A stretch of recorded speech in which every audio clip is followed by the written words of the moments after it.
Iligal para sa labor groups ang pagtigil ng korte sa ipinangakong 85 peso wage hike sa Metro Manila. Narito ang agenda report ni Lian Bustillos. Tinawag na pambubudol ng ilang grupo na manggagawa ang pagsuspinde sa nakadakdasa ng minimum wage increase sa Metro Manila. Tanghali ngayong araw, nagsagawa ng lightning protest sa mga health worker ng UST Hospital at mga miyembro ng United Private Hospitals Union of the Philippines para kondenahin ang pagharang ng Pasig RTC sa 85 peso wage hike sa NCR. Sekretary Tolentino, hindi namin kailangan ang lungkot-lungkutan mo.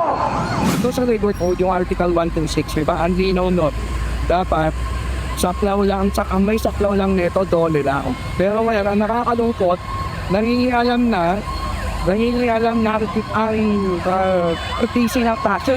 Pagdidiin ng grupo, labag sa labor code ang naging hakbang ng korte at maaaring magsilbing dangerous precedent para sa mga manggagawa sa ibang rehiyon ng bansa. Ito rin ang ipinunto ni Kamanggagawa Party List Representative Eli San Fernando na dumalo sa protesta.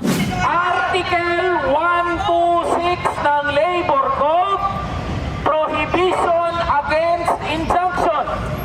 Ibig sabihin, walang korte ang pwedeng maglabas ng temporary restraining order sa anumang wage order na ilalabas ng komisyon o ng mga wage boards.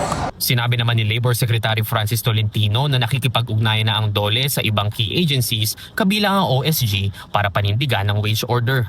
Nilinaw din ni Tolentino na ang mga manggagawang nakatanggap na ng wage adjustment ay hindi na kailangang isauli ang natanggap na dagdag sahod. Hindi rin daw maaaring hingi ng mga employer na isauli ng mga manggagawa ang naturang wage differential o ikaltas ito sa mga susunod na payroll.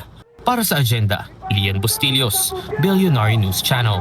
Manatiling nakatutok sa Billionaire News Channel. Sumubaybay sa aming social media accounts at mag-subscribe sa aming YouTube channel para sa mga eksklusibong balita at storya.